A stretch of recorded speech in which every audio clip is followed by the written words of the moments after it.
प्रेमी सज्जनों, आदरणीय प्यारी भक्तिमती माता बहनों, काफ़ी देर से भक्ति भरा भजन एवं सत्संग विचारों को श्रवण कर रहे थे। मैं भी श्री गुरु महाराज जी के श्री चरण कमलों की छत्र छाया में बैठ करके इस गुरु पूर्णिमा का पावन पर्व मनाए जा रहे हैं, तो मैं भी थोड़ी देर के लिए अपना विचार रखूंगी। यूँ तो समय काफ़ी हो चुका है, थोड़ा सा समय रखूंगी।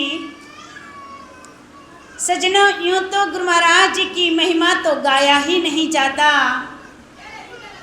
लेकिन फिर भी एक जो भक्त होता है अपने श्री गुरु महाराज जी की महिमा गा करके और जो सोए हुए जीव को जागृत कराने की कोशिश करता है, और जो जीव जागृत हो जाता है वह भी गुरु महाराज जी की महिमा को जान लेता, समझ लेता और श्री गुरु महाराज जी की कृपा को अपना लेता, तो वह अपने जीवन का कल्याण कर लेते हैं।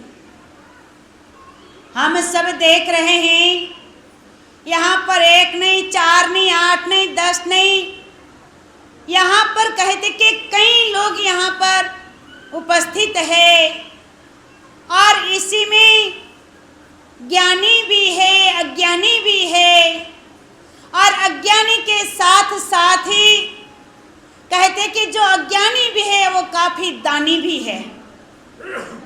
जो ज्ञानी है वो दानी तो है, लेकिन अज्ञानी है वो भी बड़ा पावन माने बड़ा महान दानी है। जिससे कि आप देख रहे हैं यहाँ पर हमारे गुप्ता जी बैठे हुए हैं, वो तो जब भी हम इनके पास जाते हैं ये कभी खाली हाथ लौटाते नहीं। बहुत बहुत धन्यवाद है और लाख लाख कहते हैं उसको साधुवाद, क्योंकि ऐसे लोगों को तो कहते कि भगवान ईश्वर की कृपा अगर उन पर हो जाएगी तो ज्ञानी भी हो जाएंगे, तो 4 चांदे लग जाता है और सोना में सुहाग हो जाता है। हम लोगों को पता है, यहाँ पर 1 नहीं, 2 नहीं, यहाँ पर ऐसे कई लोगों को मैं देख रही हूँ जो ऐसे गुरु पूजा का पावन पर्व पर कहते कि बड़े से बड़े योगदान करके और अपने जीवन को महान बनाना चाह रहे हैं। और वास्तव में गुरु दरबार में जो भी आता है, जो सदगुरु महाराज जी की महिमा सुनता है, वो तो महान हो जाता है। और आज विशेष करके अभी ये कहते कि ब्लड डोनेट का प्रोग्राम रखा है, रक्त शिविर का प्रोग्राम रखा है, और इसमें जो भी इस रक्तदान भी कर रहे हैं उनका भी बड़ा साधुवाद और उनको भी बहुत बहुत धन्यवाद, क्योंकि ऐसा अवसर बार बार मिलता नहीं है। लगता है आज तक यहाँ पर इस रक्त शिविर का माने ब्लड डोनेट का कार्यक्रम रखा नहीं है, इसीलिए हम डर रहे हैं, इसीलिए डर रहे हैं। अभी कहते कि हमारे मुख्य अतिथि आए, उन्होंने भी कितनी अच्छी से बात हमको बताया कि ब्लड डोनेट करने से कभी हमारी हानि नहीं होती, बल्कि हमारा और नई स्फूर्ति और नया विचारों का संचार होता है। एक बार कहते हैं एक राजा अकबर को विचार आया, और राजा अकबर को कोई भी मन में विचार आता है तो तुरंत ही वो सभा बुला लेते हैं। और राजा अकबर ने अपनी सभा बुला लिया, काफ़ी लोग आ गए और इसमें बीरबल भी थे। तो राजा अकबर को पूछा गया क्या प्रश्न है, कहे क्या कारण इस सभा बुलाई गई। तो राजा अकबर ने कहा मेरे को एक विचार आया है, और जो मेरे को एक प्रश्न है, प्रश्न का जवाब जो देंगे उसको इनाम मिलेगा। तो लोगों ने कहा रहे राजन, ये कहते कि जहाँ पना क्या आपका प्रश्न है। उन्होंने कहा सबसे बड़ा अस्त्र क्या होता है। राजा ने कहा सबसे बड़ा अस्त्र क्या होता है। हम आपसे पूछ रहे हैं जो राजा अकबर ने सभा को पूछा हुआ था, हम भी आपको यही पूछ रहे हैं कि सबसे बड़ा अस्त्र क्या होता है? क्या होता है भाई? क्या होता है? हैं? अस्त्र बोल रही हूं मैं, अस्त्र। अब कोई कहेगे तलवार है, कोई कहते भाला है, कोई कहते कि बंदूक एक ही गोली चल जाएगी तो खत्म हो जाए, और कोई कहते हैं जो कसाई के पास क्या रहती है, छुरी चाकू, क्या कहते कि जो अस्त्र, और ना जाने दिन में कितने के गला काटते हैं, अगर वो भी अस्त्र हो तो अस्त्र होता है, सबसे बड़ा अस्त्र होता है। क्या वो भाला, बंदूक, तलवार, और वो कहते हैं कि वो कसाई का जो छुरी चाकू होता है, क्या वो सब अस्त्र बड़ा अस्त्र होता है? क्या बड़ा, कौन सा बड़ा अस्त्र होता है? अब सभा में पूछा गया कि कौन सा बड़ा अस्त्र होता है, तो सभी लोगों ने अपने अपने हिसाब से कहा, तो राजा चुपचाप हो गए। लेकिन राजा ने बीरबल को पूछा, हे बीरबल, तुम बताओ सबसे बड़ा अस्त्र क्या होता है? तो बीरबल ने कहा, राजन, उसी के लिए मुझे कुछ समय चाहिए, 8 दिन का समय दीजिए। राजा ने कहा, ठीक है, मैं 8 दिन का समय देता हूँ, लेकिन मुझे सबसे बड़ा अस्त्र बताइएगा। बीरबल ने कहा, जी जहाँ पहना, मैं 8 दिन के अंदर आपको बता दूंगा। 1 दिन की बात थी। अब बीरबल ने अपनी पूरी युक्ति लगा दिया और कहते कि अपना रास्ता सुचारू ढंग से बना लिया, और इसके बाद राजा को कहा है, जहाँ पना हमको थोड़ा जाना है सैर करने के लिए, सैर जानते हो, घूमने के लिए। तो राजा ने कहा, ठीक है, चलिए, चलना चाहिए। अब जहाँ पना मैंने राजा और बीरबल दोनों घूमने के लिए चल पड़े। घूमते घूमते काफ़ी आगे बढ़ गए, लेकिन जो युक्ति किया था बीरबल ने, क्या युक्ति किया था? कहते हैं कि एक हाथी को मदिरा पिलाया गया, और हाथी को जब मदिरा क्या होता है जानते हो? शराब। ये जरूरी नहीं है कि आप ही लोग शराब पिए। बताओ, आज गुरु दरबार में बैठे हो और सही मायने में से हाथ उठाइएगा जो मदिरा पान करता हो, या क्या बोलते हो उसको, हैं, जो पान करता, हाथ उठा दीजिए अपने स्वयं इच्छा से और गुरु महाराज जी की कृपा से। कौन मदिरा पान करता है? कौन भांग का पान, और क्या बोलते हो उसको, हैं, गांजा। कौन गंजेड़े है, जरा हाथ उठा दीजिए, हम चेहरा देख। दरबार है, गुरु महाराज जी का दरबार है, झूठ मत बोलना। हाथ उठाइए अच्छे से, हाथ उठाए, फोटो खींच लीजिए जरा, हाथ उठाइए जरा।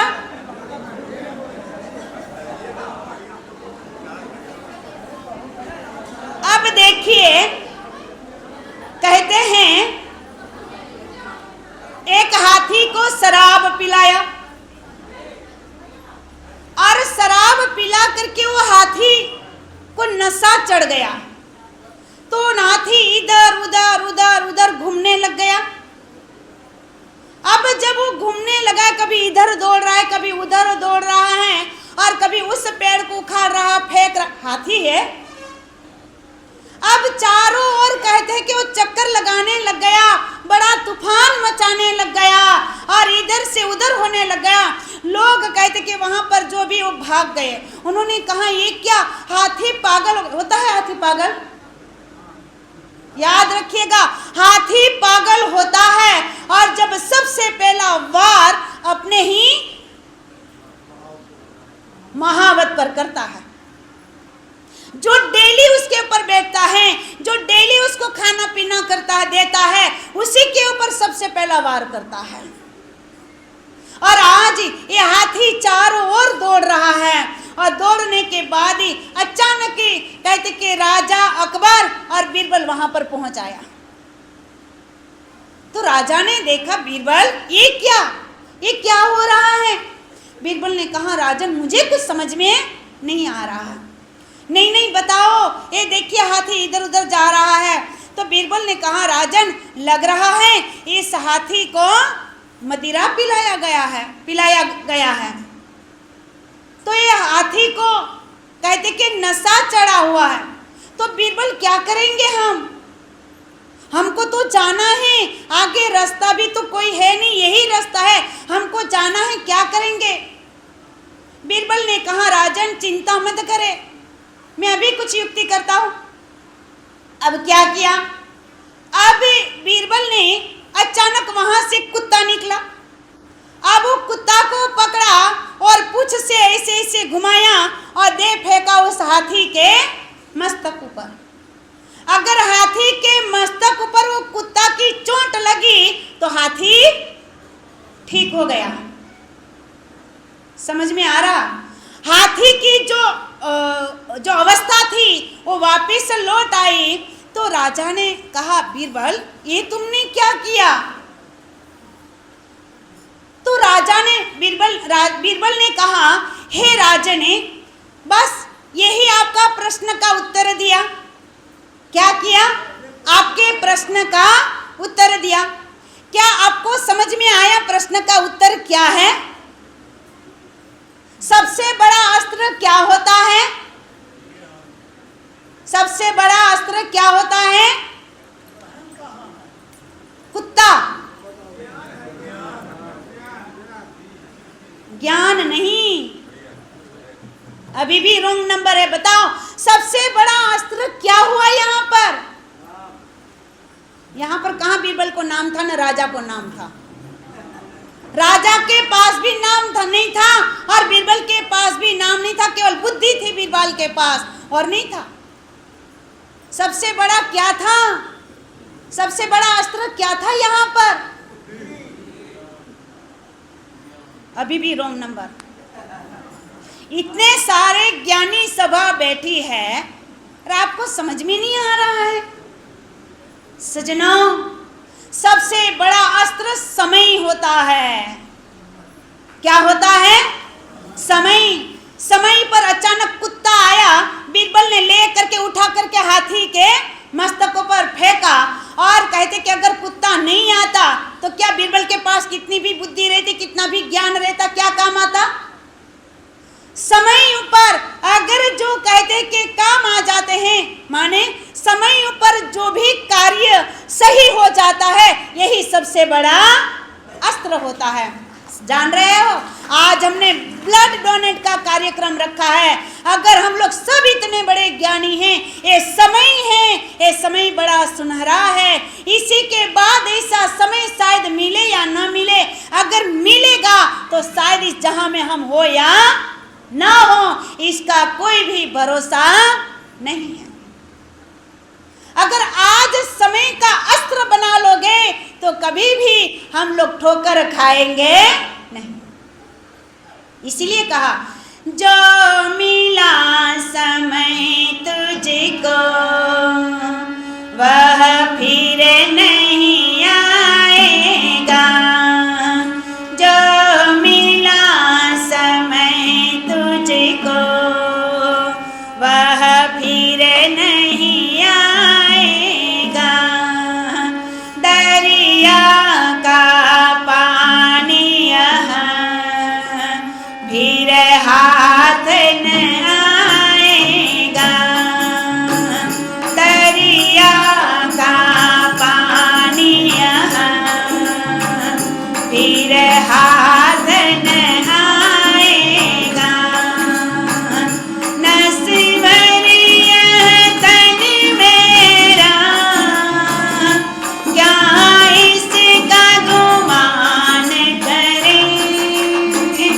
नस्वरिया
वह फिर नहीं आएगा, दरिया का पानी फिरे हाथ नहीं आएगा।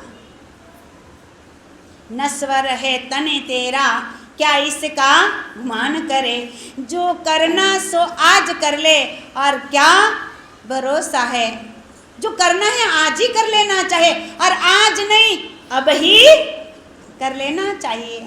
इसलिए सजनों, ये बड़ा सुंदर अवसर मिला है गुरु पूजा का पावन पर्व निमित्त। ये कहते कि सुंदर कहते हैं ब्लड डोनेट का, यानी रक्त शिविर का हमने कहते कि आयोजन रखा है।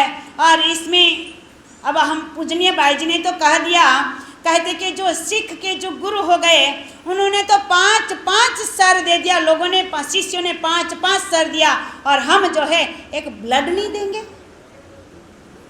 हम जो है एक ब्लड नहीं देंगे। यहाँ पर तो किसी को मारा तो नहीं जा रहा है, लेकिन यहाँ पर तो केवल ब्लड डोनेट करने के लिए जानते हो, ब्लड देने से नया जीवन भी मिल जाता है और किसी को जीवन दान भी मिल जाता है।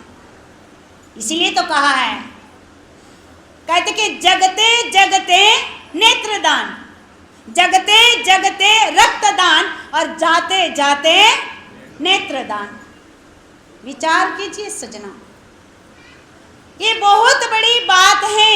अगर डॉक्टर्स ने भी बता दिया और हमारे जो कहते कि महापौर जी जो आए थे उन्होंने भी बता दिया, हम भी बार बार बता रहे, अगर आपको समझ में आएंगे तो अभी भी ब्लड डोनेट का प्रोग्राम चल रहा है। जिन लोगों को जाना चाहते हैं जाइए, और जिसको समझ में ना आए तो कहते कि कोई बात नहीं।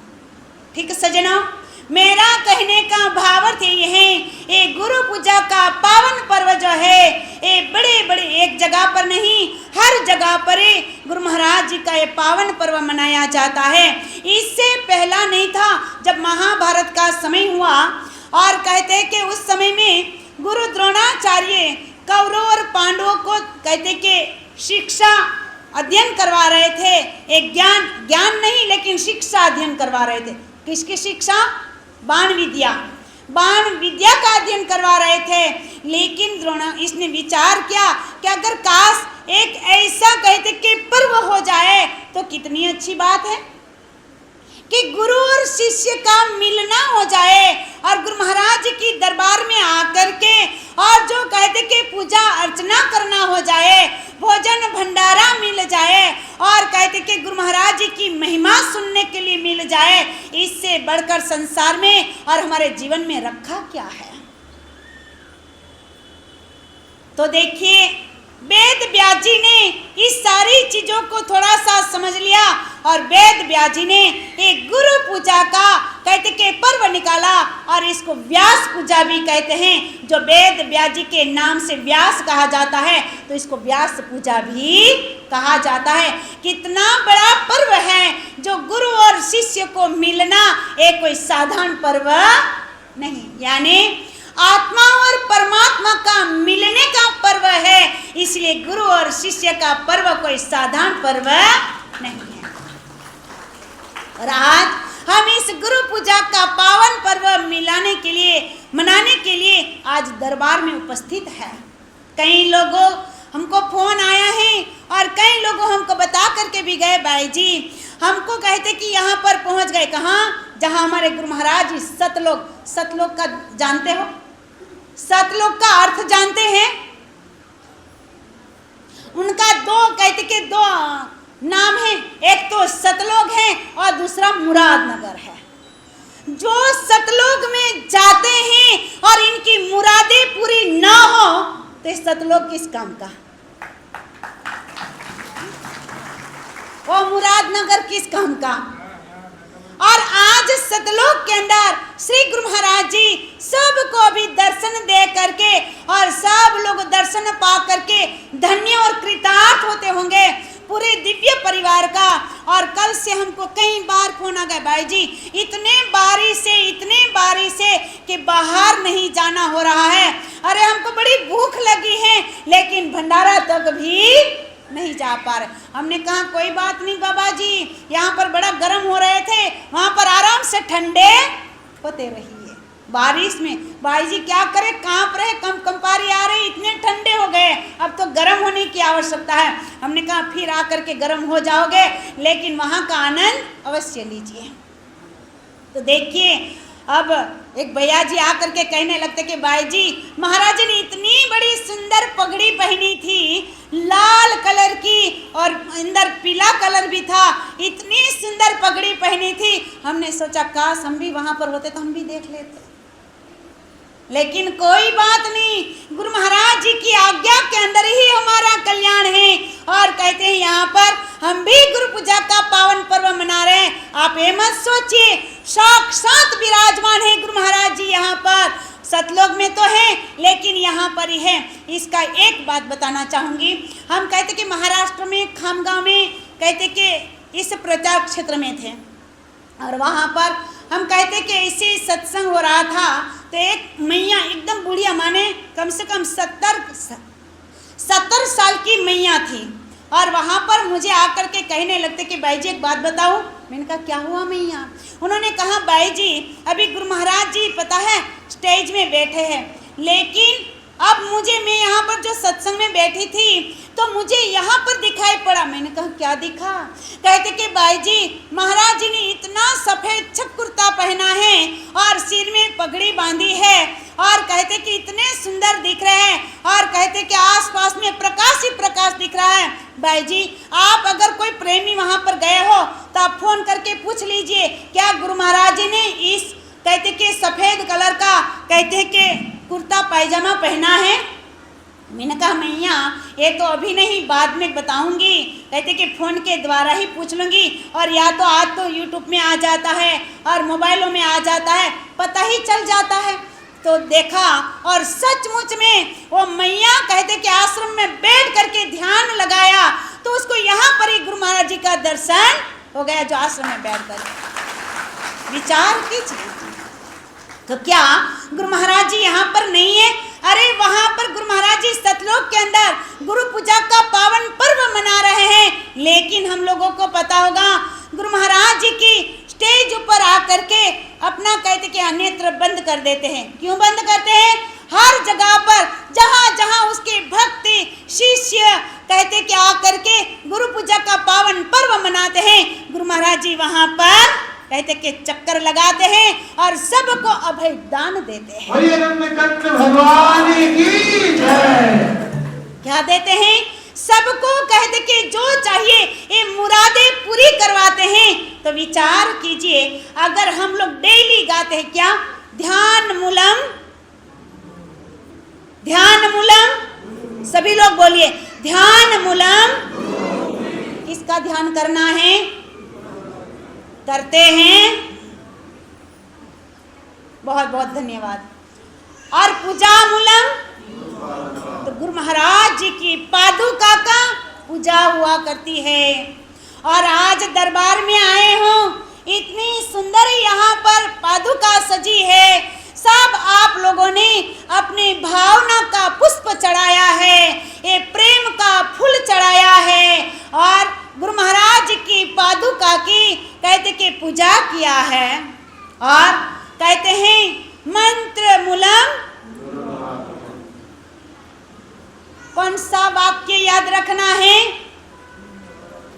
मंत्र दिया हुआ उस वाक्य को हमको याद रखना है, और इसी का ही जाप करना है, इसी का ही सुमिरन करना है।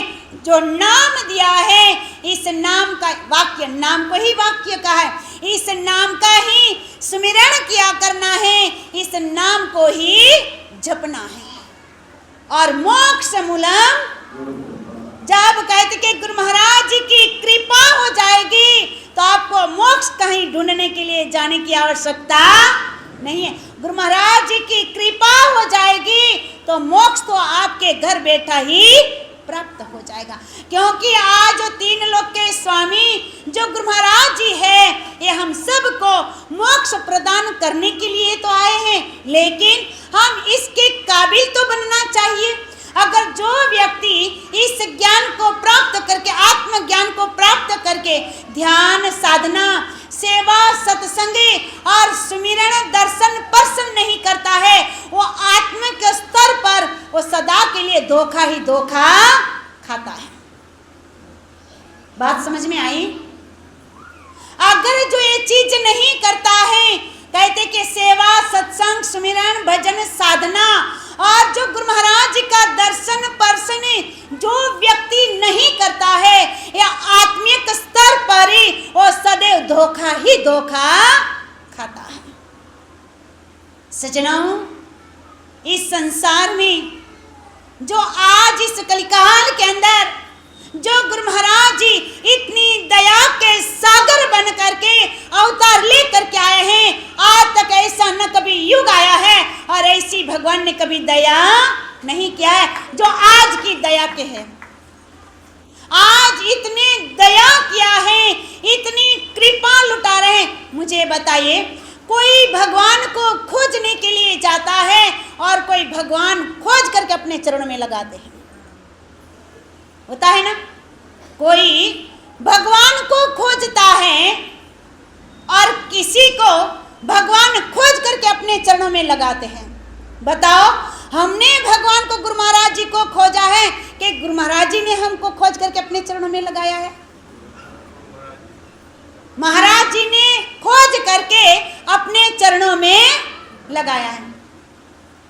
विचार कीजिए, हमारा इसमें कोई भी कर्म नहीं है, लेकिन गुरु महाराज जी की दया देखो और उनकी कृपा देखो कि स्वयं कृपा करके और हमको अपने श्री चरणों में लगा करके इतना बड़ा ज्ञान दान दे करके और हमको महान बना दिया, इस संतों के संगत में बिठा दिया और इतने बड़े पावन दरबार में बिठा दिया और गुरु महाराज जी के चरणों के काबिल बना दिया। इसीलिए तो कहा, आइए भजन के माध्यम से समझने की कोशिश करेंगे। बोली श्री आनंद कंद भगवान की जय, जगत जननी श्री माता जी की जय। हम सबके जीवन प्राण हो तुम, महाराज तुम्हारी जय होवे। हम सबके जीवन प्राण हो तुम, महाराज तुम्हारी जय होवे। हम सबके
में मानवता लाते हो, मानव को देव बनाते हो। बस में मानवता लाते हो, मानव को देव बनाते हो।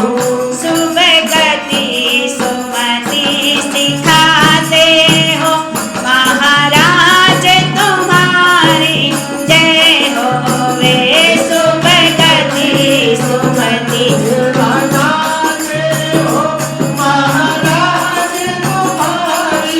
जय होवे। हम सबके जीवन प्राण हो तुम, महाराज तुम्हारी जय होवे। हम सबके जीवन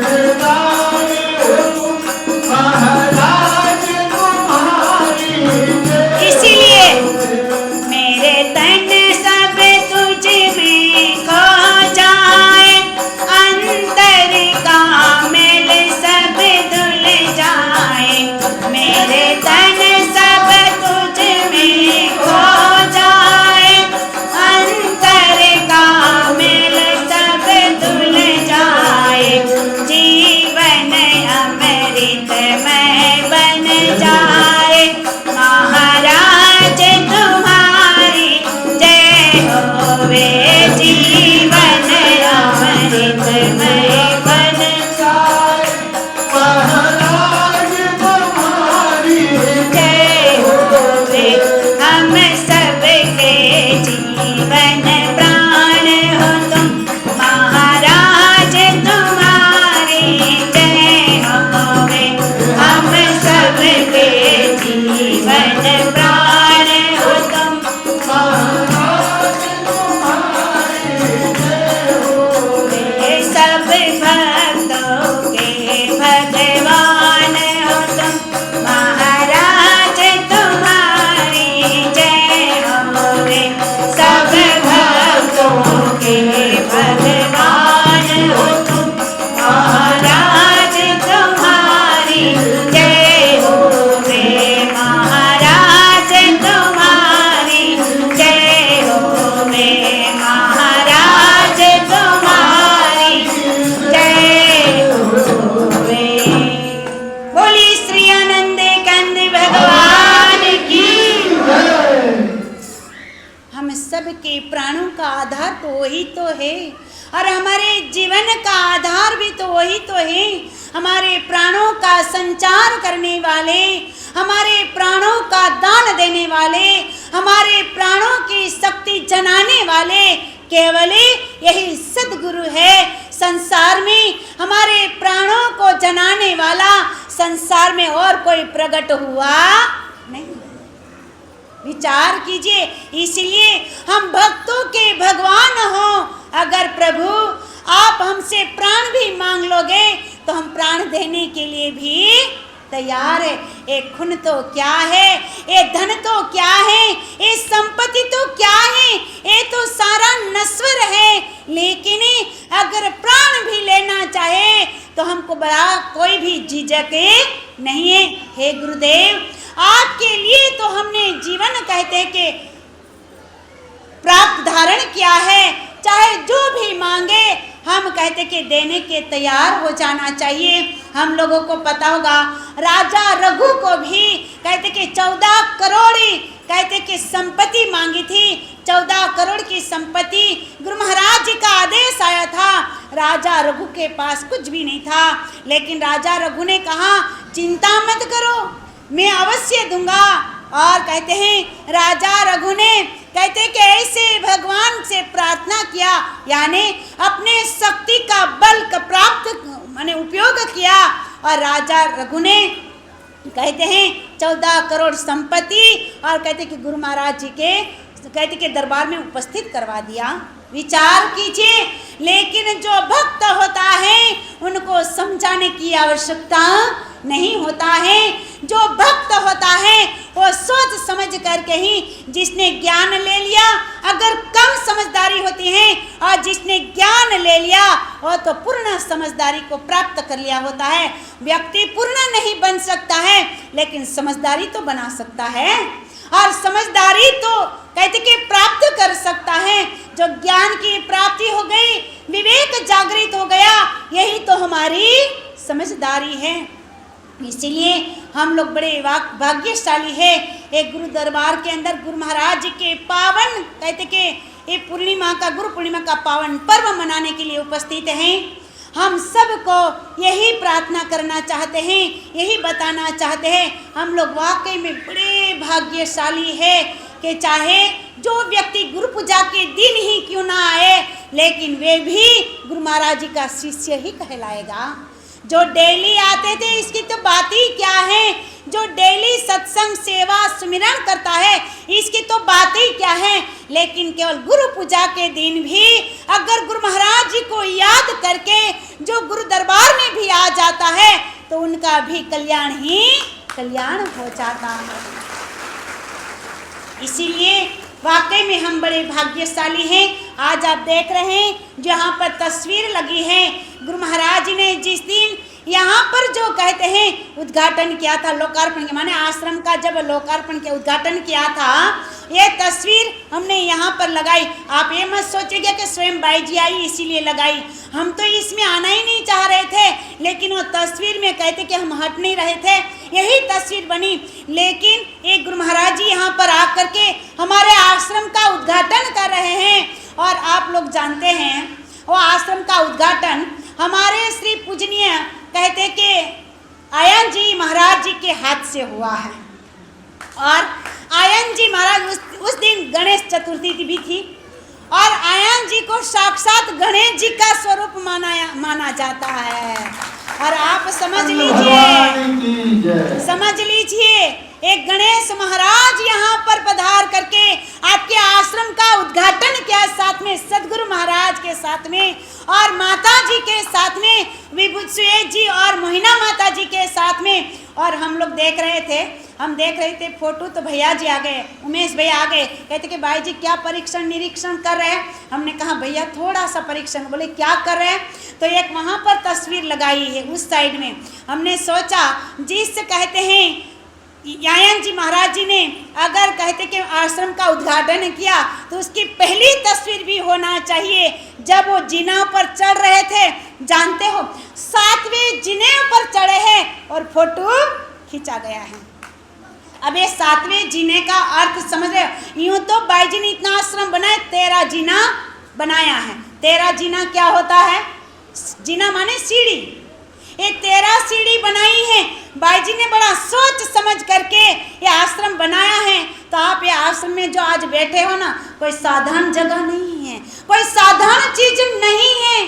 और जो कहते 13 जीना जो बनाया है, ये 13 क्या, 5 ज्ञान इंद्रिय, 5 कर्म इंद्रिय, 11वां मन, 12वीं बुद्धि, और 13वां जो जीना में चढ़ गया वो आत्मा का साक्षात्कार कर गया। और हमारे शरीर के अंदर 7 चक्र हैं। अब 7 चक्र का तो मैं नाम लूंगी तो काफी देर हो जाएगी। 7 चक्र हैं, और 7वां चक्र है याज्ञा चक्र। और आज गुरु महाराज जी ने हमको 6 चक्र छोड़ करके और डायरेक्ट 7 चक्र में बिठा दिया है। बोलो है। और वो 7वां चक्र वहां पर फोटो तैयार है, तस्वीर तैयार है वहां पर। इसलिए याद रखिए। हमने कहा कहते कि भाई जी कितने लोग आएंगे? मैंने कहा देखिए यहाँ पर महाराज जी आए, बार बार पूछा भाई ये आश्रम छोटा है ना? हमने कुछ बोले ही नहीं। फिर कहते कि भाई ये आश्रम छोटा है ना? मैंने कहा जी मालिक। तो कहते हैं ये आश्रम भर जाता है।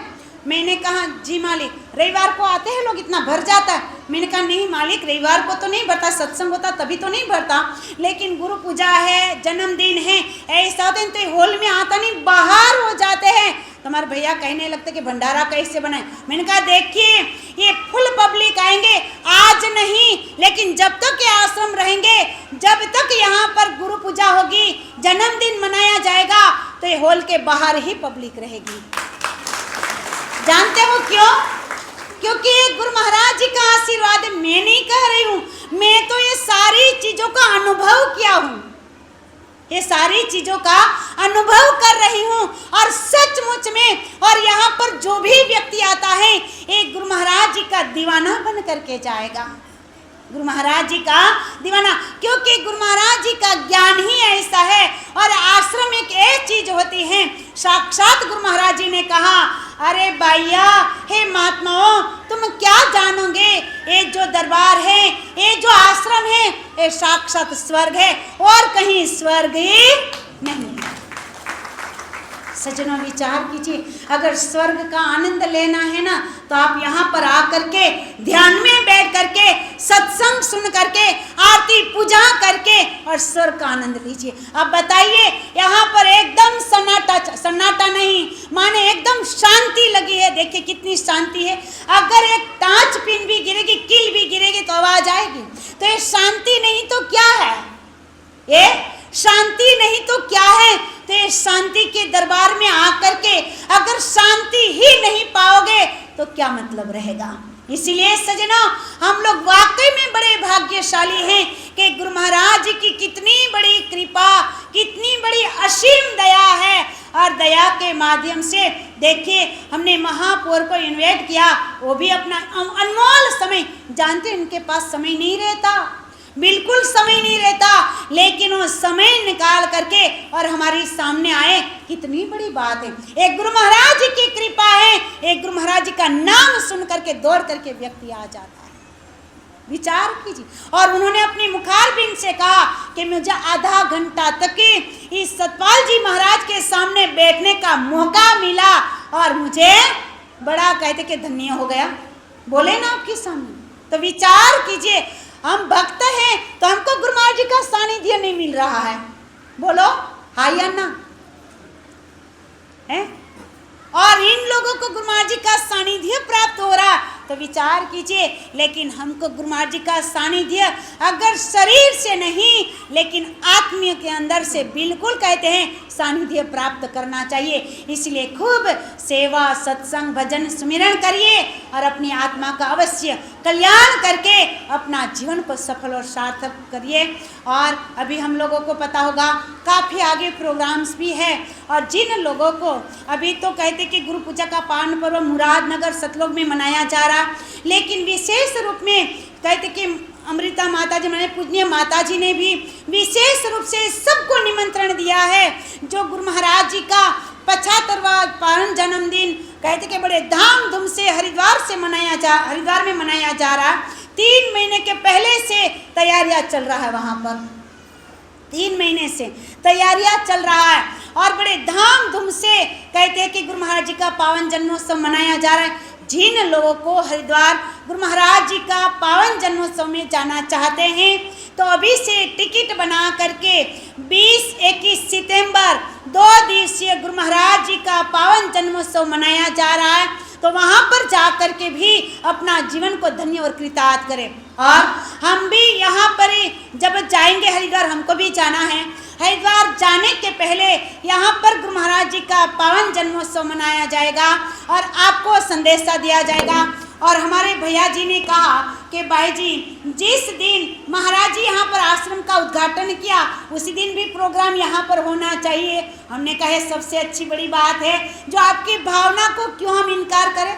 तो ठीक है, कहते कि 27 तारीख को आए हुए थे, तो 27 तारीख 8वां महीना, अगला महीना 27 तारीख 8वां महीना यहाँ पर फिर से हमको एक बार मिलन ही होगा और यहाँ पर प्रोग्राम बनाएंगे।